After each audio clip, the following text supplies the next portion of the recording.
Hello guys, आज हम इस वीडियो में यही देखने वाले हैं संधि ट्रिक हिंदी। संधि के कितने प्रकार होते हैं, ये किन किन शब्दों से मिलकर बना है। तो चलिए आज हम देखें और इस वीडियो को आप अंत तक देखें। संधि को ट्रिक के साथ पढ़ेंगे, 5 मिनट में संधि को समाप्त कर देंगे। तो चलिए बिना विलम्ब किए वीडियो को आगे बढ़ाते हैं। संधि का अर्थ होता है मेल या समझौता। मेल यानी मिलान, समझौता यानी आपस में समझ। चलिए संधि क्या है। संधि जब किसी व्यक्ति का आपस में मेल हो और उससे जो विकार उत्पन्न होता है उसे ही संधि कहते हैं। देखिए इससे अगर आपको समझ में नहीं आएगा, लिखा है जब किसी व्यक्ति का आपस में मेल हो उसे जो विकार उत्पन्न होता है उसे ही संधि कहते हैं।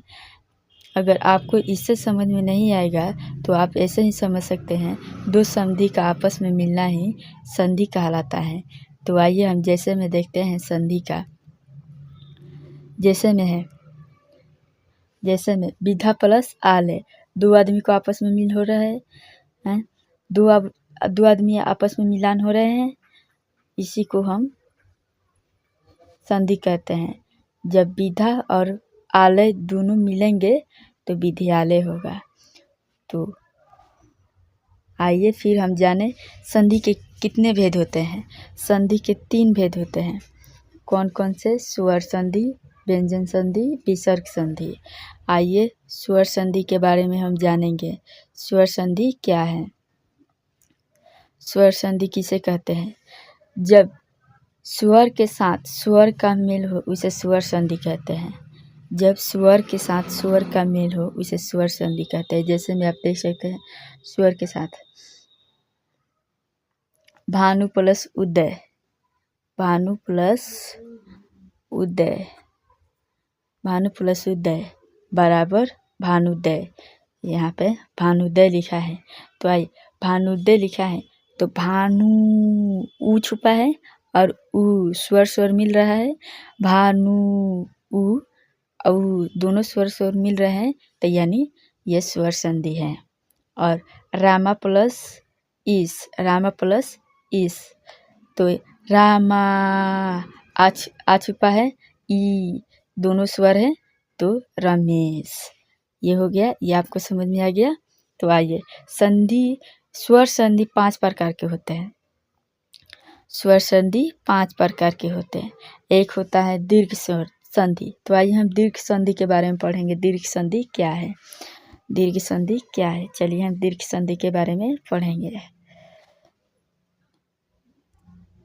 दीर्घ संधि जिसकी मात्रा छोटी से बड़ी हो जाए उसे ही दीर्घ संधि कहते हैं। जैसे में अ का आ हो जाना, उ का बड़ा उ हो जाना, ई का बड़ा ई हो जाना, इसी को हम दीर्घ संधि कहते हैं। जैसे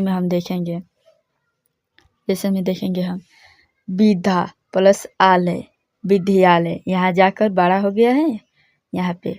और नयन प्लस अभिराम, यहाँ पे नयन विराम हो गया है, यहाँ पे ना चला गया है, बड़ा हो गया है।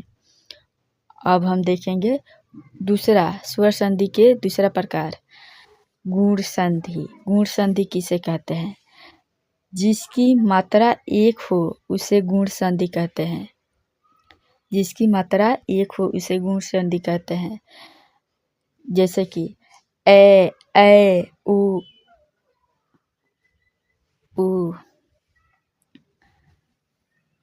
जैसे में देखेंगे पर प्लस उपकार,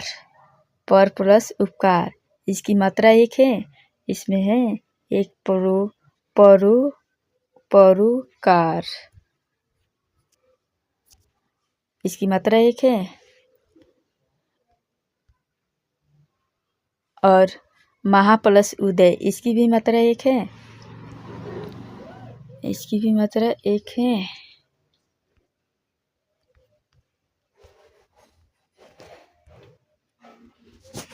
इसकी भी मात्रा 1 है। आइए फिर हम देखें तीसरा प्रकार वृद्धि संधि।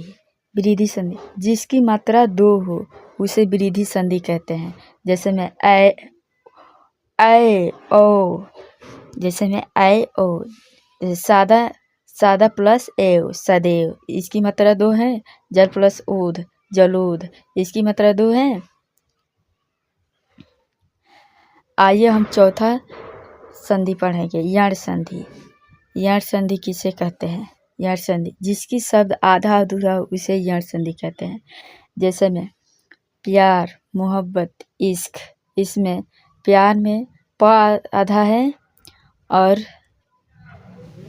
मोहब्बत में प आधा है और इश्क में स आधा है। जैसे में देखेंगे प्रति प्लस एक, प्रत्येक। अति प्लस आवश्यक, अत्यावश्यक। देखेंगे इसमें आधा है, आधा। आइए हम इसका 5वां रूप पढ़ते हैं। 5वां रूप क्या है? अयादि संधि। अयादि संधि जिस शब्द के बीच में यह दो व शब्द आते हैं उसे अयादि संधि कहते हैं। सॉरी, इसमें गलती हो गया है, आते हैं नहीं लिखे हैं,